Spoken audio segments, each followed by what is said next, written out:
मेरे बच्चे, आज मैं तुमसे बहुत प्रसन्न हूँ। मैं तुम्हें यह बताने आया हूँ कि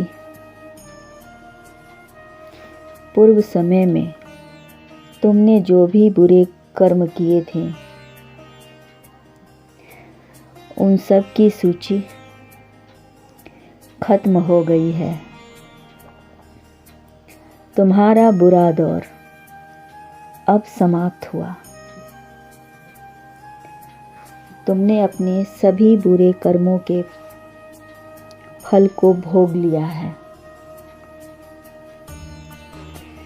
इस प्रक्रिया के दौरान तुम बहुत बार हताश हुए, मुझसे माफ़ी भी मांगी। मेरे बच्चे, मैंने तुम्हें जितने भी बुरे दौर दिखाए, तुमने उन सब को सफलतापूर्वक पार किया है। मैंने जो भी सबक तुम्हें सिखाने चाहे, तुमने उन सब को सीखा और अपने जीवन में निरंतर आगे बढ़ते चले गए। मैं तुम्हारी इस कामयाबी से अत्यंत प्रसन्न हूँ। इस अवधि के दौरान तुम्हारे अंदर बहुत से परिवर्तनों ने जन्म ले लिया है। तुम कई बार टूटे भी हो, मेरे सामने रोकर अपने दुखों को व्यक्त भी किया है और अपने करने के लिए क्षमा याचना भी की है।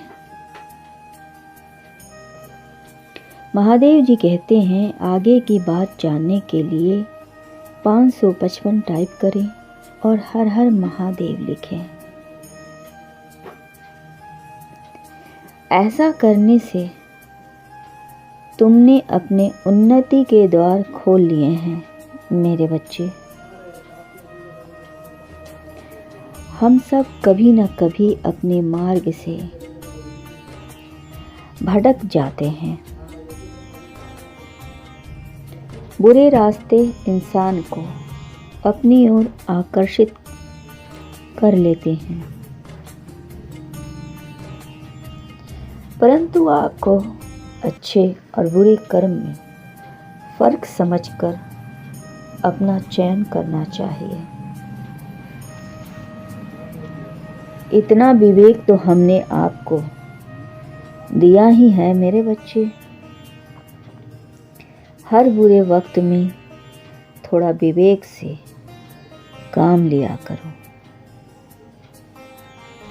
मेरे बच्चे, एक व्यक्ति के व्यक्तित्व को उसका दृष्टिकोण ही बताता है। आज जैसा दृष्टिकोण रखेंगे, आपके रास्ते उतने ही पवित्र और सरल होते जाएंगे और आपकी सोच जितनी उत्तम होगी, आपका कर्म भी उतना ही उत्तम होगा। जब भी आपकी दृष्टि बुरी चीज को अपनाना चाहे, आप तुरंत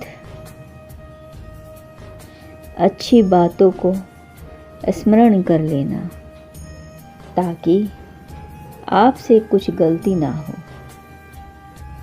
किसी भी कार्य को करने से पहले यह जानना बहुत आवश्यक है कि वह मार्ग आपको सत्यता की ओर ले जा रहा है या नहीं। आपका एक चयनित मार्ग आपके भविष्य को निर्धारित करता है। इसलिए मैं बार बार आपके जीवन में प्रवेश करता हूँ और आपको सत्य के मार्ग पर चलने के लिए प्रेरणा भी देता हूँ। आपसे कुछ तो मेरी बात को समझकर तुरंत ही अपने मार्ग को सकारात्मक बना लेते हैं, तब आपके जीवन में खुशियों का आगमन होता है। परंतु जो व्यक्ति मेरे प्रेम से समझाने पर भी नहीं समझता है, वह मेरे दंड का भागी बनता है और उसे मैं क्रूर रूप से सामना करना पड़ता है और वह अपने जीवन में कष्ट का भागी बनता है। और फिर शुरू होता है उसकी यात्रा, जो उसे बार बार कष्ट पहुंचाती है, जब तक वह अपने भ्रमित मार्ग से बाहर नहीं आ जाता और सत्य का चयन नहीं कर लेता है। और जब वह अपने पापों का प्रायश्चित कर लेता है, तब उसे मेरी कृपा दृष्टि प्राप्त होती है।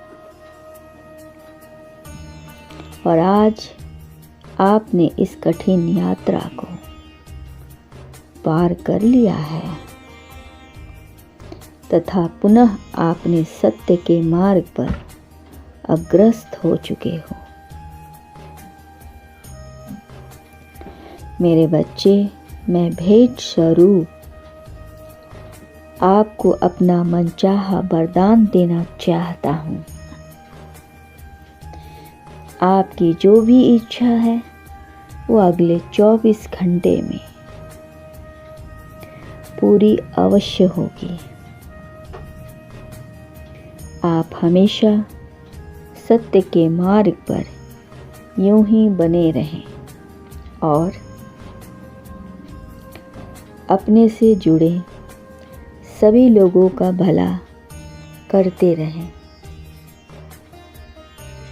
इसी में सबका भला है। मेरे बच्चे, सदैव खुश रहो, नेकी के राह पर चलो, सत्य का मार्ग कभी ना छोड़ो। आपका कल्याण अवश्य होगा। तथास्तु।